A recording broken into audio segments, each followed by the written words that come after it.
சமாதானம். யோகிராம் சுரத்குமார், யோகிராம் சுரத்குமார், யோகிராம் சுரத்குமார். ஜெய குருராய. ஓம் அண்ணாமலை வாசாய வித்மகே வைகுண்ட ரூபாய தீமகி தன்னோ யோகி ராம் சுரத்குமார் பிரச்சோதயாத். நாளை குரு பூர்ணிமா, கேள்விப்பட்டிருக்கீங்களா? நாளைதான் குரு பூர்ணிமா. பல இடங்கள்லையும் குரு பூர்ணிமாவை கொண்டாடுறதுக்கு சிறப்பான ஏற்பாடுகள்லாம் நடந்துட்டு இருக்கு. எல்லா இடத்துலையும் நாளைக்கு குரு பூர்ணிமா. பகவான் யோகிராம் சுரத்குமார் மந்திராலயங்கள்ல, நாமாலயங்கள்ல, பெரிய பெரிய எல்லா இடங்கள்லையும் குரு பூர்ணிமா நடக்குது. குருவுக்கு மரியாதை செலுத்துவதற்காக, குருவை வணங்குவதற்காக உண்டான ஒரு நாள். ஆனா என்கிட்ட சில பேர், நான் சென்னையில் இருக்கிறப்ப கேட்டாங்க, சுவாமி உங்க யோகிராம் சுரத்குமார் நாம பிரச்சார குடியில குரு பூர்ணிமா வச்சிருக்கீங்களா அப்படி கேட்டாங்க. நான் சொன்னேன், குரு அது யாரு அப்படின்னு கேட்டேன். அது யாரு குரு?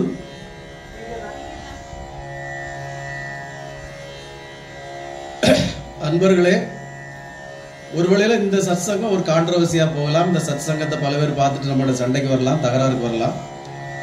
குரு என்பது யார்? குரு என்பது யார்? இப்ப பல பேர் நாளைக்கு குரு பூர்ணிமா கொண்டாடுறாங்க. யாரெல்லாம் கொண்டாடுறாங்க?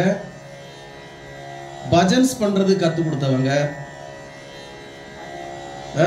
உபன்யாசம் பண்றது கத்து கொடுத்தவங்க, பாட்டு கத்து கொடுத்தவங்க, கர்நாடிக்கல் கத்து கொடுத்தவங்க, கிளாசிக்கல் கத்து கொடுத்தவங்க, பாடம் சொல்லி கொடுத்தவங்க, இவங்களெல்லாம் குருன்னு நாளை குரு பூர்ணிமா கொண்டாடுறாங்க.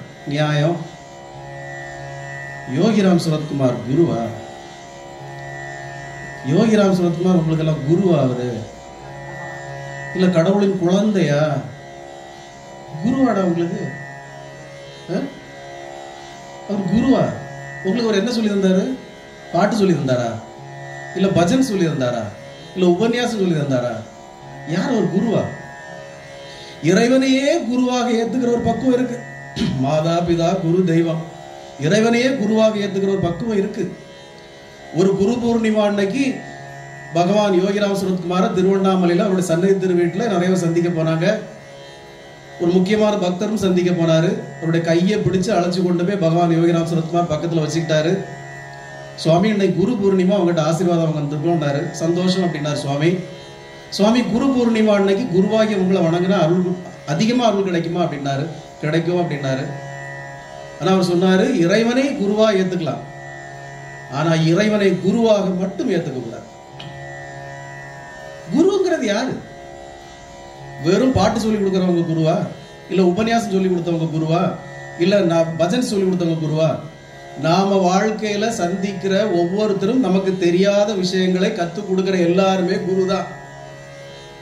ஒரு ஆட்டோவில் ஏறி போவோம், ஆட்டோ டிரைவர் நமக்கு தெரியாத ஏதோ ஒரு விஷயத்த சொல்லி தருவான், அவனும் குரு தான். ஒரு கூலி வேலை செய்யற ஆளா இருக்கும், அவன்கிட்ட கூலிக்கு ஒரு வேலை செய்ய சொல்லுவோம். சார் இது இப்படி வச்சிருக்கீங்களா சார், இப்படி வைக்க கூடாது சார், அங்கெல்லாம் நாங்க இப்படிதான் வைப்போம், அவன் புதுசா வச்சு தருவான், அவனும் குரு தான். நம்மகிட்ட லட்சக்கணக்கில் பணத்தை வாங்கிட்டு ஏமாத்திட்டு போறானே, அவனும் குரு தானே. அதுவும் ஒரு அனுபவம் தானே நமக்கு. அந்த அனுபவத்தை சொல்லி தந்துட்டு போறானே, இதான் ஒரு அனுபவம் வச்சுக்கோன்னு. அப்ப அவனும் குரு தான். அந்த திருட்டு பயலும் குரு தானே.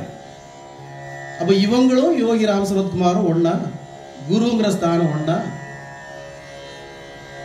யோகிராம் சுரத்குமார் கிட்டத்தட்ட இப்படிதான் ஒரு 50 வருஷமா எல்லாரும் குரு பூஜை ஜாதி சங்க தலைவருக்கெல்லாம் குரு பூஜை கொண்டாடுறானுங்க. குரு பூஜை இவரும் அதுவும் ஒண்ணா? நிறைய பேர் என்கிட்ட, தம்பி உங்களுக்கு நீங்க யோகிராம் சுரத்குமாரை பார்த்திருக்கீங்களா? இல்லையே. நாங்க எல்லாம் அவரு கூட அப்பவே 1960களிலே நாங்க ஒன்னாதான் பிரேக்ஃபாஸ்ட் சாப்பிடுவோம், ஒன்னாதான் டின்னர் சாப்பிடுவோம், நாங்க ஒன்னாதான் விளையாடுவோம், நாங்க ஒன்னாதான் கூடுவோம். சரி, அதனால நீங்க செலவுகளுக்கு என்ன பண்றீங்க? பிச்சை எடுக்கிறேன். காலையில டவர் ஜங்ஷன்ல பிச்சை எடுப்பேன், சாயங்காலம் பிரபு ஹோட்டல்கிட்ட பிச்சை எடுப்பேன், மத்தியானம் ஆசாத் ஹோட்டல்கிட்ட பிச்சை எடுப்பேன். செலவுகளுக்கு என்ன பண்றீங்க? உங்களுக்கு கூடி போனா 35 வயசு இருக்குமா? இல்ல கொஞ்சம் கூடுதல் ஆச்சு. கல்யாணம் ஆயிடுச்சா? அதெல்லாம் ஆயிடுச்சுங்க. அப்படியா? குழந்தைகள் இருக்கா? குழந்தைகள் காலேஜ் படிச்சு முடிச்சிருச்சு. அவ்வளவு வயசாயிடுச்சா உங்களுக்கு? பார்த்தா தெரியல. அப்படியா? நான் என்ன செய்ய? இல்ல யோகிராம் சுரத்குமார் பத்தி நிறைய பேசுறீங்களா? உங்களுக்கு என்ன அந்த புக் படிச்சிருக்கீங்களா? இந்த புக் படிச்சிருக்கீங்களா? அதை படிச்சிருக்கீங்களா? யோகிராம் சுரத்குமார் அறிகிறதுக்கு எந்த புக்கையும் படிச்சிருக்கணும் அவசியம் இல்லை. நீங்க யோகிராம் சுரத்குமாரோட உட்கார்ந்து பிரேக்ஃபாஸ்ட் சாப்பிட்டவங்க, லஞ்சு சாப்பிட்டவங்க, யோகிராம் சுரத்குமாரோட இருந்தவங்க, நீங்க என்ன குருவா தானடா பாக்குறீங்க? நான் இறைவனா பாக்குறேன். இந்த பிரபஞ்சத்தை படைத்து காத்தருளக்கூடிய கடவுளா பாக்குறேன். ஏன் நீ குருவா தான் பார்த்த, அதனாலதான் இன்னும் குரு குரு குரு குருன்னு முடிச்சுக்கிட்டே இருக்கிற வாழ்க்கையில. நான் இறைவனா பார்த்தேன், அதனால பேரின்பதுல நான் தெளிச்சுக்கிட்டு இருக்கிறேன். நீங்க கடைசி வரை குரு பூஜையே கொண்டாடிட்டு இருங்க. நீங்க குரு பூஜையே கொண்டாடி குருடனாவே இருங்க, எனக்கு பிரச்சனை கிடையாது. ஏன் என்ன தொல்லை பண்றீங்க? ஏன் என்ன தொல்லை பண்றீங்க? பகவான் யோகிராம் சுரத்குமார் குரு இல்லைங்கிறதுக்கு நான் 1000 உதாரணம் சொல்ல முடியும். இறைவனை நீங்க குருவா ஏத்துக்கோங்க, தப்பு இல்லை. ஆனா அவரை இறைவனை குருவாக மட்டுமே நீங்க நினைக்காதீங்கன்னு நான் சொல்றேன். பரம்பொருள், ஏக பரம்பொருள் அவர். ஒரு பக்தர் ஒரு பையன் முதல்ல கிண்டலும் கேலியோட வந்தாப்புல, அப்புறம் ஏதோ அங்க கொஞ்சம் விஷயம் இருக்குன்னு தெரிஞ்சு வந்தாப்புல. நானும் பாப்பா சந்தோஷமா சாமி கும்பிடுவேன், அடிக்கடி வருவாப்புல, சாமி கும்பிடுவாப்புல, அப்புறம் என்னெல்லாம புகழ் மெசேஜ்கள்லாம் அனுப்புவாப்புல. திடீர்னு ஒரு நாள் ஆகாத நேரம், அப்படிதான் சொல்லல, பகவான் யோகிராம் சுரத்குமார்கிட்ட போய் நம்ம யாருக்காவது ஒரு சின்ன பிரார்த்தனை முன்வைக்க போச்சுல கரெக்டா அவங்க யாருன்னு காட்டி தந்துடுவாரு. இதெல்லாம் தேவையில்லாத வேலைடா சிவகுமார், பேசாம எனக்கு தெரியும் யார் யாருக்கு என்ன பண்ணணும். இதே போல இந்த பையனுக்காக நான் கொஞ்சம் பிரார்த்தனை பண்ண ஆரம்பிச்சேன். நிறைய பிரச்சனைகளை சொன்னான், எனக்கு அப்படி பிரச்சனை இப்படி பிரச்சனை, பையனுக்கு இப்படி பிரச்சனை அப்படின்னு. கொஞ்சம் பிரார்த்தனை பண்ண ஆரம்பிச்ச உடனே ஒரு நாள் அவன் கேட்ட நேரம் கரெக்டா அந்த பையன் வந்தாப்புல. வந்துருந்து அவன் என்கிட்ட சொல்றான், நானு இவரெல்லாம் வெறும் ஒரு ஞானியா தான் பாக்குறேன். அப்படியா? எந்த தாய் வயிற்றில் எவன் பிறந்தானோ அவன் இறைவன் கிடையாது. அப்படியா? தாய் தகப்பனுக்கு பிறந்தவன் இறைவனா? கிடையாது.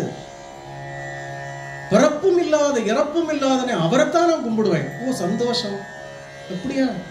ரொம்ப நல்லது. 10 நாளா காய்ச்சல் கிடக்கிறான். அது பிறகு வரவே கொடுத்து வைக்கல. அன்னைக்கு போன் பண்ணி, சாமி முடியல சாமி, வாழ்க்கையில எனக்கு இப்படியெல்லாம் உடம்பு சரியா வந்தது கிடையாது, என்னவோ தெரியலப்பா, பிறப்பும் இல்லாத இறப்பும் இல்லாத இறைவனையே கும்பிடுப்பா, அவர் பார்த்துக்குவாருல்ல. சந்தோஷப்பா. ஒரு அம்மா அங்க நம்ம சிவராத்திரி கொண்டாடிக்கிட்டு இருக்கோம், ஒரு அம்மா அந்த தான் ராத்திரி போகுது, அங்க பிறப்பும் இல்லாத இறப்பும் இல்லாத இறைவனை கும்பிட போகுது. இங்க சத்தெல்லாம் கேட்குது, ஆனாலும் போகுது. விடிய காலம் 6 மணிக்கு இப்படி கிராஸ் பண்ணி போகுது. நம்ம அங்க எல்லாரும் பக்தர்களும் காலையில் சிவராத்திரி முடிஞ்சு பிரசாதம்லாம் வாங்கிட்டு வெளியே போறாங்க, அதையும் பாக்குறாங்க. ஆனாலும் அவங்க மனசுக்குள்ள என்ன தோணுதோ, பிறப்பும் இல்லாத இறப்பும் இல்லாத இறைவனை நான் வணங்கிட்டு வரனே, இவரையா நம்ம கும்பிடணும், நம்ம பாட்டு வீட்டுக்கு போயிட்டாங்க. பகவான் இதெல்லாம் பார்த்துட்டு தானே இருக்கிறாரு. பகவான் இதெல்லாம் நிறைஞ்ச மனசோட பார்த்துட்டு தானே இருக்கிறாரு. ஒரு பையன் அடிக்கடிங்க வருவாப்புல, வந்த அவனும் ஒரு நாள் நம்ம பல பகவானை பத்தின மெசேஜ்கள்லாம் அடிக்கடி அனுப்புறது உண்டு. அவனும் ஒரு நாள் வந்து, நான் இவரை ஒரு சித்தரா தான் பார்க்கிறேன், நான் இவரை ஒரு ஞானியா தான் பார்க்கிறேன். அப்படிப்பா, சந்தோஷப்பா. அந்த நாள் தான் அந்த பையனுக்கு வரவே கொடுத்து வைக்கல, வாய்ப்பே கிடைக்கல. இல்ல நான் கேட்கிறேன், பிறப்பும் இல்லாத இறப்பும் இல்லாத இறைவனை யார் பார்த்தா? பிறப்பும் இல்லாத இறப்பும் இல்லாத இறைவன் அவன் அப்படிங்கிறது உங்களுக்கு யார் சொன்னா? நீங்க பிறப்பும் இல்லாத இறப்பும் இல்லாத இறைவன் சொல்றீங்களே, அவன் தானே விறகு வெட்டியா வந்து பாடகரை காப்பாத்தவன் தான். நீங்க பிறப்பும் இல்லாத இறப்பும் இல்லாத இறைவன் சொல்றீங்களே, அவன் தானே வைகையாத்துல மண்ணள்ளி போட்டு புட்டுக்கு மண் சுமந்தான். நீங்க பிறப்பும் இல்லாத இறப்பும் இல்லாத இறைவன் சொல்றீங்களே, அவன் தானே புலவரா வந்து நக்கீரன்ட்ட சண்டை போட்டான். வெவ்வேறு வடிவங்கள் அவன் தானே வந்தான். இங்க அவன் புட்டுக்கு மண் சுமந்து வந்த காலத்திலே உங்களுக்கு அவன் ஈசன்னு தெரியாதே. நக்கீரன்ட்ட சண்டை போடுறதுக்கு புலவரா வரப்பவும் அவங்களுக்கு யாருக்கும் அரசவையில இருந்து யாருக்கும் ஈஸ்வரன் தெரியாதே. விறகு வெட்டியா வந்து பானபத்திரருக்கு உதவி பண்ண வந்தப்போ அவன் கடவுள்னு யாருக்கும் தெரியாதே. சண்டை முத்தி தன்னுடைய நெற்றிக்கண்ணை திறந்து காட்டுற போது தானே நக்கீரருக்கே தெரிஞ்சது. அப்பதானே வந்திருக்கிறது ஈஸ்வரன் உணர்ந்தான். நெற்றிக்கண் திறப்பிலும் குற்றம் குற்றமே அவன் சொன்னான். அது வரைக்கும் யாராவது வந்திருக்கிறது ஈஸ்வரன் தெரிஞ்சுக்கிட்டாங்களா? அப்ப ஈஸ்வரன் மனித வடிவில் வரலையா? மனித வடிவில் வரணும்னா திடீர்னு புஷ் அப்படி தோன்றியா வர முடியும்? மனிதனா பிறந்து வளர்ந்துதான் வந்திருக்க முடியும். நமக்கு புராணங்கள்ல சொல்லி வச்சிருக்கு, ஈஸியா சிம்பிளா சொல்லி வச்சிருக்கு. ஒரு இறைவன்கிறவங்களை பத்தி நீங்க என்ன கற்பனையில் இருக்கிறீங்கன்னு எனக்கு புரிய மாட்டேங்குது. What is your dream? உங்களோட கனவு தான் என்ன? இறைவனா அப்படி இருப்பான், அவன் இறைவனா இப்படி இருப்பான், என்ன கற்பனை உங்களுக்கு? ராமாயண காலம் முடிஞ்ச உடனே எம்பெருமான் ராமர்கிட்ட சொல்றாங்க தேவலோகத்துல இருந்து, உங்களுடைய அவதார நோக்கம் முடிஞ்சு போச்சு, உங்களுடைய வாழ்நாள் முடியுது, நீங்க தேவலோகத்துக்கு வாங்க, வரலாம்னு கூப்பிடுறாங்க. பகவான் ஸ்ரீராமர் சொல்றார், ஆமா சரிதான், என்னுடைய அவதார நோக்கம் முடிஞ்சு போச்சு, அவதாரம் முடிய போகுது, காலனை வர சொல்லுங்க, நான் விடை பெற்றுக்கிறேன்னு சொல்றார். காலன் வரமாட்டேங்கிறான். ஏன்? ஸ்ரீ ராமபிரான் சொல்றாரு, என்னுடைய அவதாரம் முடிஞ்சு போச்சு, நான் தேவலோகத்துக்கு வர்றதுக்கு தயாரா இருக்கிறேன், காலனை வர சொல்லுங்க, நான் வந்துடுறேங்கிற. காலன் வரமாட்டேங்கிறான். ஏன்? காரணம், ராமர் பக்கத்துல, ராமருடைய காலடியில ஆஞ்சநேயர் உட்கார்ந்துட்டு இருக்கார். ஆஞ்சநேயர் இருக்கிறதுனால காலன் உள்ள வரமாட்டேங்கிறான். பகவான் ஸ்ரீ ராமபிரான் ஆஞ்சநேயரை தூர அனுப்புறதுக்காக தன்னுடைய கணையாளியை கலத்தி கீழே போட்டார். போட்டு ஆஞ்சநேயர்கிட்ட, ஆஞ்சநேயா அந்த கணையாளியை போய் எடுத்துட்டு வா அப்படின்னார். ஆஞ்சநேயர் தேடுறார், கிடைக்கல. புழுவாகி போறார். அந்த மோதிரத்தை தேர்ந்தெடுக்கிறார், கண்டுபிடிக்கிறதுக்காக புழுவாக போறார். யாராவது சேர் கொடுங்க, ஏதாவது உட்கார்றது ஏதாவது இருக்கா, இல்ல ஸ்டூல் ஏதாவது கொடுங்க. ஆஞ்சநேயர் கீழே நோக்கி போறப்போ ஒரு பாம்பு உலகத்தை பாக்குறார். அந்த பாம்பு உலகத்துக்கு ஒரு நாகராஜன் ஒருத்தன் உட்கார்ந்து இருக்கிறான். அவங்கிட்ட போய் உதவி கேட்கலான்னு ஆஞ்சநேயர் போய் அந்த நாகராஜன் போய் கேட்கிறார், எம்பெருமான் ஸ்ரீ ராமனுடைய கணையாளி இங்க வந்துதாப்பா, அந்த கணையாளி எடுத்து கொடு அப்படிங்கிறார். நாகராஜன் அந்த ஆஞ்சநேயரை கூட்டிட்டு போய், இங்க வா, நான் ஒரு இடம் காட்டுறேன், அங்க கணையாளி நிச்சயமா இருக்கும்னு கூட்டிட்டு போறாங்க. பார்த்தா ஒரே மாதிரி கணையாளி மலை போல குவிஞ்சு கிடக்கு. அப்பதான் ஆஞ்சநேயருக்கு ஒரு உண்மை தெரிஞ்சது, பகவான் ஸ்ரீராமருடைய அவதாரம் ஒரு அவதாரம் இல்லை, அவன் இன்னும் தோன்றிக் கொண்டே இருப்பான், மறைந்து கொண்டே இருப்பான். ராமன் இத்தனை கணையாளி இருக்கே, இங்க ராமருடைய அவதாரம் ஒரு அவதாரத்தோட முடிகிறது இல்லை, அவன் தோன்றிக்கிட்டே இருப்பான், மறைந்து கொண்டே இருப்பான். அவர் தான் பகவான் யோகி ராம் சரத்குமார். ராமருடைய வம்சம் யோகி ராம் சரத்குமார். ஆஞ்சநேயருக்கு காட்டி கொடுத்தது ராமாயணம். உங்களுக்கெல்லாம் எங்க எங்க உரைக்குது இந்த புத்தி? உங்களுக்கெல்லாம் என்ன பிரச்சனை? இப்போ பகவான் யோகி ராம் சரத்குமார் குரு இல்லைங்கிறதுக்கு 1000 உதாரணம் நம்மளால சொல்ல முடியும். ஒரு அகத்தியரை வழிபடுற ஒருத்தர், மிகவும் வயதானவர், அகத்தியருடைய சீடர் மாதிரி அவர் இருந்து அவரை வழிபடுறாரு. அகத்தியருடைய ஒரிஜினல், அவர் அகத்தியர் கைப்பட எழுதின அந்த ஓலைச்சுவடிகள் கூட அவர்கிட்ட இருக்கு. அகத்திய பெருமானையே டெய்லி வணங்குறாரு. அவருடைய குறைகள்னு வரக்கூடிய எல்லாருக்கும் அகத்தியரை வணங்கி எல்லா குற்றம் குறைகளை தீர்க்கிறாரு. எல்லாருக்கும் ஜோதிடம் சொல்றாரு. அவருக்கு ஒரு பையன் இருக்கிறான், அந்த பையனுக்கு ஒரு மிகப்பெரிய முடக்குவாதம், அவனால் செயல்பட முடியாது வாழ்க்கையில. இவருக்கோ பெரிய துன்பம். அது எல்லா பெற்றோர்களுக்கும் பிள்ளைக்கு ஒரு துன்பம்னா அதுதான் பெருந்துன்பம் வாழ்க்கையில, வேற எதுவுமே இல்லை. இந்த அகத்தியரை வழிபடுறவருக்கு நம்ம உள்ள உலகத்துக்கு எல்லாருக்கும் நம்ம ஜோதிடம் சொல்றோம், எல்லாரையும் காப்பாத்துறோம், நம்ம பையனுக்கு இப்படி ஒரு முடக்குவாதத்தால் முடங்கி போய் இருக்கிறானே, என்ன பண்ண? தினமும் அகத்தியரை பிரார்த்தனை பண்றாரு. அகத்தியர் சொல்றாரு, ஈஸ்வரனை வழிபடு. அகத்தியர் இவருக்கு உத்தரவு கொடுக்கிறாரு, ஈஸ்வரனை வழிபடு. இந்த அகத்தியரை வணங்குறவர் ரொம்ப நாள் ஈஸ்வரனை வழிபடுறாரு, போய் ரொம்ப நாள் வழிபடுறாரு. யாதொரு முன்னேற்றமும் இல்லை, யாதொரு முன்னேற்றமும். அகத்தியரை ஈஸ்வரனை வழிபட்டு ஒரு முன்னேற்றமும் இல்லை. இந்த அகத்தியரை வணங்குறவர் என்ன பண்றாரு, நேரா தென்காசி பக்கத்துல போய், இவர் காட்டுக்குள்ள போய் அகத்தியர் அருவி அந்த பக்கத்துல போய் அகத்தியரே நினைச்சு யாகம் பண்றாரு, யோகம் பண்றாரு. அகத்தியரே, நீர் உத்தரவு கொடுத்துரு, ஈசனை வழிபடுன்னு, என் குழந்தை என்ன சரியாகலையே, நான் என்ன செய்ய? அகத்தியர் இவர் முன்னாடி வரார், கேட்கிறார், என்னப்பா உன் பிரச்சனை? பெருமானே, என் பையனுக்கு முடக்குவாதத்தால முடங்கி போய் கிடக்கிறானே, என் குழந்தையை காப்பாத்துறதுக்கு என்ன வழின்னு கேட்டனே, எதுவும் நடக்கலையே. நான் தான் சொன்னல ஈஸ்வரனை வழிபடுன்னு, நான் தான் எல்லா ஈஸ்வரனை வழிபடுறேனே, நடக்கலையே. எந்த ஈஸ்வரனை வழிபட்டேன்? சிதம்பரத்துக்கு போனேன், திருவண்ணாமலைக்கு போனேன், அங்க போனேன், எங்க போனேன், எல்லா ஈஸ்வரனும் வழிபட்டனே. அட முட்டா போயல. எம்பெருமான் ஈஸ்வரன் யோகி ராம் சரத்குமார் வடிவத்துல திருவண்ணாமலையில உட்கார்ந்து இருக்காருடா, அவரை போய் வழிபடுறா, புண்ணாக்கு போயல அப்படின்னார். சத்தியம் நடந்த அவர் இன்னும் உயிரோட இருக்கார். இவர் ஞானம் பெற்று உடனே திருவண்ணாமலைக்கு ஓடி வந்தார்.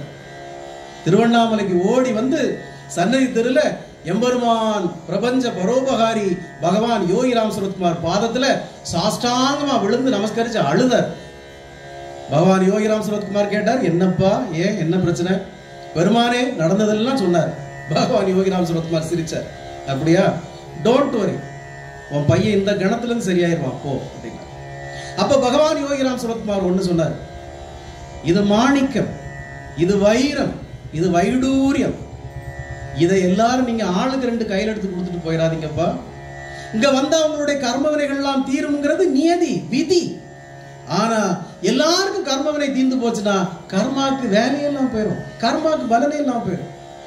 அப்போ யாருக்கு அந்த பலன் இருக்கோ, எவனுக்கு இந்த விதி மாறணுங்கிற கர்மா இருக்கோ, விதி இருக்கோ, அவன் வந்தா போதும். எல்லாருக்கும் நீங்க ஆளுக்கு 2 தூக்கி கையில கொடுத்துட்டு போயிடாதீங்க. இந்தாங்க பிடிங்க, யோகிராம் சுரத்குமார் பிடிங்க, யோகிராம் சுரத்குமார் பிடிங்க, செய்திடாதீங்க. பகவான் யோகிராம் சுரத்குமார் ஏன் குரு இல்ல இறைவன்? இறைவன் நான் திருப்பி திருப்பி சொல்றேன்னா, பகவான் யோகிராம் சுரத்குமார் தான் எல்லா இறைவனை போலவும் உங்களுக்காக, நமக்காக இந்த பிரபஞ்சத்தையே அடக்கி ஆள, கட்டுப்படுத்த, நம்முடைய எல்லா தீவினைகளையும் ஒழித்து கட்ட அழகான ஒரு திருநாமத்தை தந்தார். அந்த திருநாமத்தை அழகான சின்ன கேப்சூல் மாதிரி அடைச்சு தந்தார். ஒரு சின்ன டியூப் மாத்திரை போட்டுக்கோ, வாயில போட்டுக்கோ. நீ விரும்பியோ விரும்பாமலோ அந்த டியூப் மாத்திரை விழுங்கிட்டேன்னு வையேன், நீ விரும்பினாலும் விரும்பாட்டாலும் அது வயிற்றுக்குள்ள அதுக்கு வேலை செய்யிட்டே தான் இருக்கும். யோகிராம் சுரத்குமார், யோகிராம் சுரத்குமார், யோகிராம் சுரத்குமார், ஜெயகுருராயா, அந்த நாமத்தை நீ சொல்லிட்ட தெரியாம, ஒரு டியூப் மாத்திரை விழுங்கிட்ட, அந்த கேப்சூல் வயத்துல போய் அதுக்கு வேலை செய்துட்டு தான் இருக்கும். வேற எவன் உங்களுக்கு தந்தா இந்த மாதிரி? வேற எவன் உங்களுக்கு இந்த மாதிரி திருநாமத்தை பிரசாதமா தந்தான்? இந்த திருநாமத்தை யார் உங்களுக்கு வேற யார் தந்தது? பகவான் யோகிராம் சுரத்குமார் தான் ஒரு குருன்னா எல்லாரும் கையில இருந்து விபூதி எடுத்து கொடுத்துருப்பாரு, வாயில இருந்து லிங்கம் எடுத்து கொடுத்துருப்பாரு, கொண்டா பணத்தை கொண்டா, அதை ஆசிரமத்தை கட்டுவோம், அதை கட்டுவோம், நான் பெரிய குரு, வா இங்க வந்து உட்காரு, எனக்கு அதை பண்ணு இதை பண்ணு, எனக்கு கிரீடத்தை கொண்டு போய் சொல்லியிருப்பாரு. அவன் இறைவன் என்கிறதுனால தான் எதையுமே உன்ட்ட எதிர்பார்க்கல. இறைவனுக்கு நீ எதை கொடுக்க முடியும்? இறைவனுக்கு நீ எதை காணிக்கையா கொடுத்துட முடியும்? இந்த நாட்டை கொடுத்துட முடியுமா, இல்ல வீட்டை கொடுத்துட முடியுமா? அவன் இறைவன் என்கிறதுனால தான் உங்ககிட்ட எதையுமே அவன் எதிர்பார்க்கல. வெறும் சிரட்டையை வச்சு அதிலே சாப்பிட்டு அதிலே டீ குடிச்சு அதே கழுவி அதே புனிதமா வாழ்ந்தார் பகவான் யோகிராம் சுரத்குமார். அவரை போய் குரு குரு குருன்னு குரு பூஜை பண்ணிட்டு இருக்கீங்களா? கேவலமா இல்ல உங்களுக்கு? இறைவன் அவன், எம்பெருமானவன். ஒரு அம்மா ஆனந்தாசிரமத்துக்கு போனாங்க, வயதான அம்மா, காஞ்சங்காட்டுல ஆனந்தாசிரமத்துல போய் ஓம் ஸ்ரீராம் ஜெயராம் ஜெய் ஜெயராம்னு நாமத்தை 7 நாள் விடாம ராமநாமத்தையே சொன்னாங்க. 8வது நாள் ஊருக்கு கிளம்பி வர நேரம் வழுங்கி விழுந்தாங்க. வழுங்கி விழுந்து கையெல்லாம் பயங்கர அடி. அங்க இருந்து ஆனந்தாசிரமத்துல இருந்து அப்படியே கோயம்புத்தூர் கொண்டு வந்தாங்க. கோயம்புத்தூர்ல ஒரு ஹாஸ்பிட்டல்ல காட்டுறப்போ எக்ஸ்ரேலாம் எடுத்து பார்த்துட்டு, சர்ஜரி ஒன்றும் வேண்டாம், ஒரு சின்ன இது நம்ம கெட்டு போட்டுறோம், பலமா கெட்டு போட்டா கொஞ்ச நாள் சரியாயிரும், நல்ல ரெஸ்ட் எடுங்க அப்படின்னாங்க. ஆஸ்பத்திரியில நல்லா கெட்டு போட்டு வீட்டுக்கு அனுப்பி விட்டாங்க. இந்த அம்மா வீட்டிலேயே ரொம்ப நாள் இருந்தது. அப்புறம் கட்டை பிரிச்சாங்க. வலி ஒரு இம்மி அளவு கூட குறையல, கையை தூக்க முடியல. அப்புறம் டாக்டர் சொல்லி இந்த வயசுக்கு மேலே ஆப்ரேஷன் எதுன்னு, எதுக்கு, சரி பார்ப்போம் அப்படின்னாங்க. இப்போ கூட இருந்த சில பேர் சொன்னாங்க நம்ம திருவண்ணாமலைக்கு போகலாம், யோகிராம் சுரத்குமாரை பார்க்கலாம். சரின்னு திருவண்ணாமலைக்கு போனாங்க. பகவான் யோகிராம் சுரத்குமார் போய் அந்த அம்மா அழுதாங்க. ஐயா கையில் நான் விழுந்துட்டேன், ஆனந்தாசிரமத்திலாம் விழுந்தேன், கை எனக்கு தூக்கவே முடியல, வலி உயிர் போகுது அப்படின்னாங்க. பகவான் யோகிராம் சுரத்குமார் அந்த கையை ஒரு தடவை தடை விட்டுட்டு, உங்களுக்கு வலி இப்போ இருக்காது, சரியா இருக்கும்னாரு. இல்லையா தூக்கவே முடியல, வலி உயிர் போகுது, திரும்ப அந்த அம்மா அழுதாங்க. அப்படியே இன்னும் சரியாகலையா, இங்கே வாங்கன்னு வெளியே கூட்டிட்டு இருந்தாரு. அந்த சென்னை திரு வீட்டில் வெளியே கூட்டிட்டு இருந்தாரு. கீழே சாக்கடை ஓடுது, கால்வாய், அதுக்கு நேரம் கீழே கையை பிடிங்கன்னாரு. ஒரு பாத்திரத்தில் செம்பில் தண்ணி எடுத்து, இல்லை அவருடைய சிரட்டையில் நினைக்கிறேன் தண்ணி எடுத்து இந்த கையில் அப்படியே ஊத்துனாரு. ஊத்திட்டு, என் தந்தை உங்கள் கையை சரியாக்கி விட்டார், இப்போ சரியா இருக்கும் பாருங்க அப்படின்னாரு. ஒரு வலி இல்ல கையில அந்த அம்மாவுக்கு. அப்ப இது குருவா இறைவனா? பிரபல பின்னணி பாடகர் ஜெயசுதாசுடைய மகனுக்கு கேன்சர்னு ஒருத்தன் சொல்றான், அவன் குருவா இறைவனா?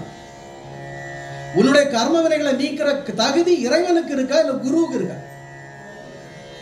இறைவன் ஒருவனுக்கு தான் இருக்கு. அவர் வெறும் யோகி இல்ல, ஆதி யோகி. ஆதி யோகிங்கிறது சிவன் தான் அவரு, ராமன் தான் அவரு. இதை புரிஞ்சுக்காததுனால தான் நீ இன்னும் குரு குரு குருன்னு வீட்டுல இருந்து முழிச்சுக்கிட்டே இருக்கிற.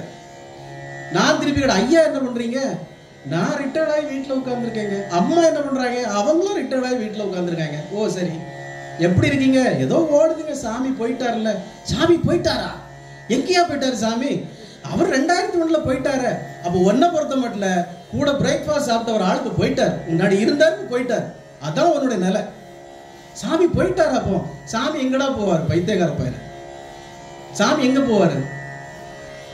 பகவான் யோகிராம் சுரத்குமார், நான் இந்த பூத உடலுக்குள்ளே அடைபட்டு கிடக்கும் வரை தான் என்னுடைய ஆற்றல் இந்த அளவுல இருக்கும். நான் இதை விட்டு வெளியே போயிட்டேன்னா சுதந்திரமாக இந்த பிரபஞ்ச பணியை செய்வேண்டாரு. அது உனக்கு புரியலையா?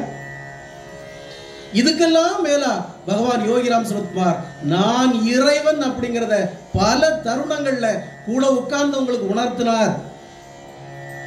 பல தருணங்களை உணர்த்தினார். ஆனா இந்த பிரேக்ஃபாஸ்ட் சாப்பிட்டவனுக்கும் டின்னர் சாப்பிட்டவனுக்கும் அது மண்டையில ஏறல. ஏன் ஏறல? அவனுக்கு எப்பவும் யோகிராம் சுரத்குமார்ட்ட போய் காரை கேட்கணும், என் பொண்ணு கல்யாணம் பையன்னு சொல்லணும், என் மகளுக்கு குழந்தைதான்னு சொல்லணும், என் வீடு வாங்கித்தான்னு சொல்லணும், என் சொத்து வாங்கித்தான்னு சொல்லணும், என் தொழிலை நல்லா காப்பாத்துன்னு சொல்லணும். இதுலே தான் அவங்க இருந்தாங்களே ஒழிய அவங்களுக்கு வேற எதுவும் பகவான்கிட்ட கேட்கணும், பகவானை புரிஞ்சுக்கணும்னு தோணலை. இப்ப சில பகவானுடைய பக்தர்கள் இப்ப கோபம் கொந்தளிச்சு வரும். என்ன இப்படியெல்லாம் அவர் பேசுறாரு? பகவான் யோகிராம் சுரத்குமார் தன்னோடு இருந்த சிலரிடம் ஒரு வார்த்தை சொன்னார் ஒரு நாள். நண்பா, இந்த பிச்சைக்காரன் எப்போதும் பிறந்து வருபவன் அல்ல, சில பல நூற்றாண்டுகளுக்கு ஒரு முறை அவதாரம் எடுப்பவன். இந்த பிறவி சாதாரண பிறவி இல்லை. என்னை தின்றுவிடு நண்பா, என்னை அமுதமாய் குடித்து விடு நண்பான்னு சொன்னார். இதை எத்தனை பேருக்கு உரைச்சது? அன்னைக்கு ஒரு இறைவன் நான் எப்பவும் அவதரிக்கிறவன் இல்ல, எப்பவோ ஒரு தடவை நான் அவதரிக்கிறவன், என்னை அமுதம் என குடித்து விடு, என்னை தின்று விடுனார். எத்தனை வருடம் தின்னீங்க நீங்க? நீங்க இட்லியும் தோசையும் தின்று வந்த பயலுங்க. அவர் என்னை தின்று விடுனார். நீங்க எத்தனை பேர் தின்னீங்க? சும்மா உட்கார்ந்து குரு பூஜை கொண்டாடுறோம். குருவாட அவரு கேவலப்படுத்தாதீங்கடா. முதல்ல அவர் குரு குரு குருன்னு வச்சுதான் இன்னும் பக்கத்து வீட்டுக்காரனுக்கு தெரிய மாட்டாங்க யோகிராம் சுரத்குமார் யாருன்னு. இறைவனை கண்ணுக்கு தெரியும், எவ்வளவு பெரிய கண்ணுக்கு தெரிந்த ஒரு கடவுளை அவரை போய் இப்படி குரு குருன்னு ஆக்கி வச்சு ஏதோ ஒரு சாதி சங்க தலைவர் மாதிரி ரெண்டு ஜாதிக்காரன் வச்சுக்கிட்டு இவன் எங்களுக்கு ஆளு இவன் எங்களுக்கு ஆளுன்னு வச்சுக்கிட்டு இதுவா குருவை கும்பிடுறவர்? இது ஒரு கண் கண்ட தெய்வம், அவர் கலியுகத்தில் அவதரித்த தெய்வம். இந்த மாதிரி நான் சொன்ன நிகழ்ச்சியில வேற யாராலும் செய்ய முடியும்? ஒரு குரு செய்ய முடியுமா? ஒரு குரு செய்திட முடியுமா? தாய் வயத்தில் பிறந்தவன் அவள் கடவுளாக ஏற்றுக்கொள்ள மாட்டான். ஆட புண்ணாக்கு, இவரை போல ஒரு தாய் வயத்தில் பிறந்தவனை தாண்டா இன்னைக்கு உலகம் ஃபுல்லா சாமின்னு கும்பிட்டு இருக்கிறான். பரிசுத்த பிதான்னு அவன் உலகம் ஃபுல்லா அவன் தான் கடவுளை கும்பிட்டு இருக்கிறான். ஒரு அம்மா வயத்தில் பிறந்தவன் தான். உங்களுக்கு எங்கடா எரியுது? கடவுள்னா நீங்க ஏதோ கற்பனை, அவர் அப்படி வரணும், பொத்துக்கிட்டு வரணும், இப்படி வரணும், என்னடா நினைச்சிட்டு இருக்கீங்க நீங்க? ஐயா வைகுண்டர் கடவுள் இல்லையா? பகவான் ஸ்ரீராமர் கடவுள் இல்லையா? பகவான் கிருஷ்ணர் கடவுள் இல்லையா? எல்லாரும் தாய் வயத்தில் பிறந்தவங்க தானே. அப்புறம் பகவான் யோகிராம் சுரத்குமாரை புரிந்து கொள்ளாதவரை, உணர்ந்து கொள்ளாதவரை உங்களுக்கு உறக்கமே கிடையாது. அதை நான் எழுதி தரேன். உங்களுக்கு வாழ்க்கையில முன்னேற்றமே கிடையாது. நீங்க என்னதான் யோகிராம் சுரத்குமாரை வீட்டில் வச்சு நான் கும்பிடுறேன், தினமும் பூஜை பண்றேன், தினமும் போற்றி பாடுறேன், தினமும் நான் பாலாபிஷேகம் பண்றேன், யோகிராம் சுரத்குமார் கூட தான் நான் இருந்தேன், யோகிராம் சுரத்குமார் கூட தான் நான் படுத்தேன், யோகிராம் சுரத்குமார் என்கிட்ட கிண்டலா பேசுவாரு, நானும் கிண்டலா பேசுவேன், ஒரு பைசா உங்களுக்கு பிரயோஜனம் கிடையாது. எந்த புண்ணியம் கிடைக்க போறதில்லை. அவரை இறைவனா நீ எந்த கணத்துல உணர்ந்து கொண்டியோ, அவரை இறைவனா எப்போ நெஞ்சத்துல குடியிருத்தினியோ, அவரை இறைவனா நினைச்ச அந்த நாமத்தை நீ எப்ப சொன்னியோ அப்பதான் உனக்கு முழு பலன். அது வரைக்கும் உங்க எல்லாரும் தலையில ஒரு சிலுவை தூக்கி வச்சுருவார் அவர். உனக்கு தெரியாது. இறைவனை இறைவனா உணர்ந்து கொள். அது உணராத வரைக்கும் உனக்கு ஒண்ணுமே கிடையாது. இறைவனை எப்படி வணங்கணும், இறைவனை எப்படி தேடணும்? பகவான் யோகிராம் சுரத்குமார் என்ன சாதாரண விஷயமா? பகவான் யோகி கேட்டதை கேட்ட உடனே வாரி வாரி தரது இன்னைக்கு இவ்வளவு வந்திருக்கீங்களா? இவ்வளவு சாதாரண விஷயமா? மகாபாரதத்துல மகாபாரத வில்லன் பாரத போர்ல சொல்றான், கண்ணா என பாஞ்சாலிக்க முடி அறுக்கணும், அர்ஜுனனை கொல்லணும், ஒன்னை கட்டி போடணும், உன் எனக்கு தீராத கோவம், ஒன்னை கட்டி போடுவேன். பகவான் கிருஷ்ணர் கேட்கிறாரு, அடடே பாஞ்சாலிக்கு முடி அறுத்துருவேன், அர்ஜுனனை கொன்றுவேன், கர்ணனை ஆட்சியில் இருத்திடுவேன், சந்தோஷம்ப்பா, என்ன எப்படிடா கட்டி போடுவேன்? என்ன எப்படி கட்டி போட முடியும்? பிரம்மாண்ட விஸ்வரூபமாக பகவான் கிருஷ்ணர் அவதாரம் எடுத்து நிற்கிறார், உருவெடுத்து நிற்கிறார். கட்டி போட்டுருவேன்னு சொன்னா அப்படியே பார்க்குறான், என்ன எப்படா கட்டி போடுவேன்? இப்போ கட்டு பார்ப்பேன், நீ எத்தனை மூலம் கயிறு கொண்டுருவேன், நான் பிரம்மாண்ட விஸ்வரூபமா நிற்கிறேன் கிருஷ்ணர். அப்படியா? உன்னை கட்ட முடியாதா? உன்னை கட்டிட முடியாதா? நேர தரையில சம்பளம் போட்டு உட்கார்ந்தான். ஓம் ஸ்ரீராம் ஜெயராம் ஜெய ஜெயராம், ஓம் நமோ நாராயணன்னு உச்சரிச்சுக்கிட்டே இருந்தான். பகவான் ஸ்ரீகிருஷ்ணன் சுருங்கி சின்னதாகி அவன் நெஞ்சத்துக்குள்ள இருந்துட்டார். எப்படி? ஒரு பிரம்மாண்ட விஸ்வரூபமா நின்னவர், கோபத்துல நின்றவர், இவன் ஓம் ஸ்ரீராம் ஜெயராம் ஜெய ஜெயராம் ஓம் நமோ நாராயணன் விடாம சொன்ன உடனே அவர் புழுவா சுருங்கி அவன் நெஞ்சத்துக்குள்ள போய் இருந்துட்டார். அடா பாவி, கட்டி போட்டுட்டியடா, கட்டி போட்டுட்டியே, நாங்க இருக்கேன்னு யாருக்கு சொல்லிடாரு. உன்னை விட மாட்டேன், பாரத போர் முடிகிற வரைக்கும் நான் உன்னை வெளியே விட மாட்டேன். நான் இப்ப இறைவனை கட்டி போடுற தாரக மந்திரம் யோகிராம் சுரத்குமார், யோகிராம் சுரத்குமார், யோகிராம் சுரத்குமார் ஜெயகுருதாயர். நீ சாதாரணமா சொன்ன பகவான் வந்துருவார, உன் குருன்னா வருவார். குருனா ஐயா ஒரு 1000 ரூபாய் சில்லறை வச்சிருக்கேன் வாங்கலன்னா வந்துருவார். ஐயா ஒரு 5000 ரூபாய் வச்சிருக்கேன் ஒரு பஜனை பாடிக்கு போங்களேன்னா வந்துருவார். அப்படியா இன்னும் வாரேன், அவர் தான் குரு, இப்ப வாரேன் அப்படின்னு வந்துருவார். அவர் குரு. ஆனா இறைவனை நீ அப்படி அழைச்சிட முடியுமா? பகவான் யோகிராம் சுரத்குமார் நான் உங்களுக்கு சுண்டல் வச்சிருக்கேன், அது வச்சிருக்கேன் வாங்கன்னா வந்துருவார். அவரு எதுக்கு ஆசைப்படுறாரு? வாங்கிட்ட எல்லாமே தரதே அவரு. இறைவனாக உணர்ந்து கொள் இந்த கணத்துல. அது என்னடா வியாழக்கிழமை தான் கும்பிடுறது, அவர் குருவா? வியாழக்கிழமை குருவாரம், இன்னைக்கு குருவாரமா? அப்படியா? குருவாரம் யாருக்கு? வேற 4-5 பேர் இருக்காங்க வரிசையா சுசீந்திரம் பக்கத்துல, அவங்களுக்கு தான் குருவாரம், அவங்களுக்கு தான் குருவாரம். இவருக்கு என்னடா குருவாரம்? வியாழக்கிழமை தோறும் நாங்க ஒரு குருவாரம் கும்பிடுவோம். ஓஹோ, இறைவனுக்கு எதிரான நாள். பெருமாளை நாங்க சனிக்கிழமையில கும்பிடுறோம், ஈஸ்வரனை திங்கக்கிழமையில கும்பிடுறோம், ஆஞ்சநேயரை சனிக்கிழமையில கும்பிடுறோம், சனீஸ்வரனை சனிக்கிழமையில கும்பிடுறோம். இந்த பிரபஞ்சத்தையே கட்டி காக்கிற பரமாத்மா பேரின்பம் எங்கள் பகவான் யோகிராம் சுரத்குமார். நீங்க என்ன ஒரு குருங்கிற சின்ன வட்டத்துக்குள்ள அடைக்கிறீங்க? குருவா அவர் உங்களுக்கு திரும்பவும்? நீங்க குரு குரு குருன்னு நினைச்சிட்டு தான் உங்க மகளுக்கு கல்யாணம் நடத்தி வைக்கிறது அவரு, உங்க வீடு பால் காய்ச்சா அவரு, உங்களுக்கு ஒரு புது கார் வாங்கினா அவரு, இதுதான் ஒரு குரு. இதுக்கு தான் ஒரு குரு. நான் புதுசாக ஒரு கம்பெனி ஆரம்பிக்கிறேன் குரு, இதுக்கு தான் ஒரு குருவா? அவர் வாழ்ந்த காலத்திலையும் அவர் மறைந்த காலத்திலையும் இன்னும் நீங்க அவரை உணராத காலம். இன்னைக்கு யோகிராம் சுரத்குமார் கூட இருந்து நான் கஞ்சி குடிச்சேன், இட்லி தின்னேன், தோசை தின்னேன் சொல்ல பூதா இப்ப என்ன சொல்லிட்டு இருக்கான் தெரியுமா? சாமி இப்ப இல்லையே, போயிட்டாரு, சாமி போனவரும் எங்களுக்கு ஒண்ணுமே நடக்க மாட்டேங்க. அப்ப உன்னுடைய புரிதல் அவ்வளவுதான். உன்னுடைய புரிதல் யோகிராம் சுரத்குமாரை பத்தின புரிதல் அவ்வளவுதான். அவர் எங்கடா போனாரு? பைத்தியக்கார பையன், அவர் எங்க போனாரு? நீ அவரை இறைவனா நினைச்சிருந்தா இறைவன் உனக்குள்ள இங்கே உன் வீட்டுல வந்து சுத்தில அவர் இருந்திருப்பார். இந்த புரிதல் இல்லாத புண்ணாக்குகள் தான், இந்த பகவானை பத்தின புரிதலே இல்லாத பக்கிகள் தான் என்ன திட்டிட்டு தெரியுது. நீங்க என்ன புதுசா வந்திருக்கீங்க, என்ன புதுசா வந்திருக்காங்க, சினிமால ரோல் எடுத்து பண்றேன், ஒரு தம்பி இப்பதான் புதுசா சினிமால இன்ட்ரோடக்ஷன் ஆயிருக்காரு அப்படிங்கிறதுக்கு இவாள்லாம் பெரிய சிவாஜி கணேசன் எம்ஜிஆர் வாழலாம். தம்பி யார் புதுசா வந்திருக்கீங்க, ஏதோ இவாள்லாம் பகவானுக்கு ராயல்ட்டி வாங்கி வச்சிருக்காங்க. அதாவது எங்களை தவிர நீங்களாம் பேசக்கூடாது தம்பி, எங்களை தவிர நீங்களாம் பேச, உங்களுக்கு என்ன இது இருக்கு? நாங்கெல்லாம் அப்படி. ஓ அப்படியா? இறைவன் எல்லாவனுக்கும் பொதுவானவன்டா. நான் ஒரு பதிவு போடுறேன்னா நான் ஏதோ பைபிள் வருஷன் எடுத்து யார் வேணாலும் போடலாம். அது என்ன அவரு எழுதி வச்சிருக்காரு போடுறான். யோகிராம் சுரத்குமார் சொன்ன கருத்துக்களை யார் வேணாலும் போடலாம். அதுல உனக்கு என்ன காப்பி ரைட்ஸ் இருக்காங்க? இல்ல யோகிராம் சுரத்குமார் பத்தின ஒரு கருத்தை யார் வேணாலும் பகிரலாம். நீ என்ன காப்பி ரைட்ஸ் வாங்கி வச்சிருக்கியா? இல்ல பகவான் யோகிராம் சுரத்குமாரோட கருத்துக்களை நான் மட்டும் தான் பகிர்வேன், வேற யாரும் போடக்கூடாது. என்ன காப்பி ரைட்ஸ் வச்சிருக்கீங்களா யாராவது? இறைவன் எல்லாருக்கும் பொதுவானவன். இந்த கர்மா உங்களெல்லாம் புரிஞ்சு போய் தான் அவர் எனக்கு ஒரு இளவும் வேண்டாம் விட்டுருங்க, ஆசிரமம் வேண்டாம், ஒண்ணு வேண்டாம், நான் இப்படியே இருந்துட்டு போறேன். இதெல்லாம் உணர்ந்துதான் இந்த பயலுக்கு இப்படிதான் வந்து நிப்பானுக்கு ஒரு காலம் தெரிஞ்சுதான் ஒண்ணுமே வேண்டாம்.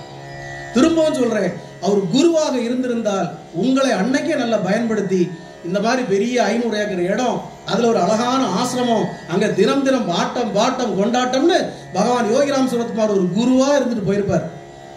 ஆனா அவர் எம்பெருமான் இறைவன்கிறதுனால தான் உங்ககிட்ட இருந்து சல்லி காசு எதிர்பார்க்காம, உங்ககிட்ட இருந்து 10 காசு வாங்காம, உங்க பிச்சை காசு வாங்கி திங்காம இறைவனாவே அருளிட்டு அவர் போயிட்டார். நீ என்னன்னைக்கு திட்டலாம், என்னன்னைக்கு பேசலாம், ஆனா நீ முதல் உணர்ந்து கொள், அவர் குரு இல்ல, இறைவன், பேரிறைவன். நாம ஏதோ ஜென்மத்தில் செய்த புண்ணியம், இன்னைக்கு ராமபிரான் கூட குகனும் ஆஞ்சநேயரும் சுக்ரீவனும் இருந்தது போல நாங்களும் எங்கள் இறைவன் கூட இருந்தோம் அப்படிங்கிற பெயர் பெற்றிருக்க. ஆனா அவங்க உணர்ந்தாங்க, நீ உணரல. அவன் உணர்ந்ததுனால தான் ஆஞ்சநேயன் கடவுளா இருக்கிறான். நீ உணராதவரை நீ இப்படியே தான் இருக்க. அப்போ நீங்க தெரிந்து கொள்ள வேண்டியது, பகவான் யோகிராம் சுரத்குமார் ஸ்ரீராமனுடைய அவதாரம். எப்படி ஆஞ்சநேயர் அந்த மோதிர மலையை பார்த்து அவர் புரிந்து கொண்டாரோ, ராமனுக்கு ஒரு பிறவி இல்லை, ராமனுக்கு ஒரு அவதாரம் இல்லை. அவன் பிறந்து கொண்டே இருப்பான், அவன் இறந்து கொண்டே இருப்பான். இந்த பிரபஞ்சம் எங்கேயோ தாழ்வடையும் போது அதை தூக்கி நிறுத்துவதற்காக யோகிகளாக மனிதர்களாக ராமன் பிறந்து வருவான். இப்ப கூட எங்கேயோ ராமன் இருப்பான், இப்போ ராமன் இருப்பான். நமக்கு தெரியும், அவன் செய்ய வேண்டிய பணியை செய்துட்டு இருப்பான். அவன் உனக்காகவோ எனக்காகவோ வரல, ஒட்டுமொத்த பிரபஞ்சத்தை தூக்கி நடத்துறதுக்காக வந்திருக்கான். பகவான் யோகிராம் சுரத்குமார் உடல்நிலை சரியில்லாத போது எல்லா பக்தர்களும் பகவானே உங்களுக்கு இப்படியா, எல்லாருக்கும் சரி பண்ணீங்களே, உங்களுக்கே இப்போ பகவான் யோகிராம் சுரத்குமார் சொன்னது, இந்த பிரபஞ்சத்துல ஏதோ ஒரு இது சமநிலை, அந்த நிலையை சரி செய்வதற்காக என் தந்தை எனக்கு இந்த நிலையை தந்திருக்கிறார். அவன் தான் இறைவன். அப்ப இறைவனை இறைவன் என்று உணர்ந்து கொள்ளாத வரைக்கும் உங்களுக்கு வாழ்க்கையில எதுவுமே இல்லை. அவரை வெறும் யோகியாகவோ வெறும் குருவாகவோ நீங்கள் பார்க்கிற வரை எந்த இதுவும் இல்லை. ஆனால் நான் சொல்றேன், எனக்கு இந்த குரு பூஜை எல்லாம் கிடையாது, குரு பூர்ணிமா எல்லாம் கிடையாது. குரு பூர்ணிமாக நான் கும்பிடலாம், என் டீச்சர்களை போய் கும்பிடலாம், எனக்கு கிளாசிக்கல் கர்நாடிகத்து அந்த வாத்தியாரை போய் கும்பிடலாம், எனக்கு ஆன்மீகம் சொல்லி கொடுத்த குருவை போய் கும்பிடலாம், தந்தையை கும்பிடலாம், தாயை கும்பிடலாம். இவங்களதான் குரு நம்ம கும்பிட முடியும். இறைவனை கும்பிடலாம், ஆனா நீ வெறும் குருவாகவே மட்டும் நீ இறைவனை பார்த்தா உனக்குள்ள முன்னேற்றம் கிடையாது. இறைவன் உனக்கு ஏதோ சொல்லி தந்திருக்க அன்னைக்கு ஒரு குரு, அவ்வளவுதான். நான் முழு நேரம் இறைவனை குருவா தான் பார்ப்பேன்னா உனக்கு வாழ்க்கையில முன்னேற்றமே கிடையாது. சோ யோகிராம் சுரத்குமார் பிரபஞ்ச பரோபகாரி, இந்த பிரபஞ்சத்தையே கட்டி காக்கிறவர் அவர் தான். இந்த பிரபஞ்சங்கள், இந்த பஞ்ச பூதங்களுக்கும் இந்த நவ கிரகங்களுக்கும் அதிபதி அவர் தான். நான் ஏன் சொல்றேன்னா, இது அவர் வாய்மொழியிலிருந்தே வந்திருக்குங்க, இவனுக்கு தான் உணர்ந்துக்க மாட்டேங்க.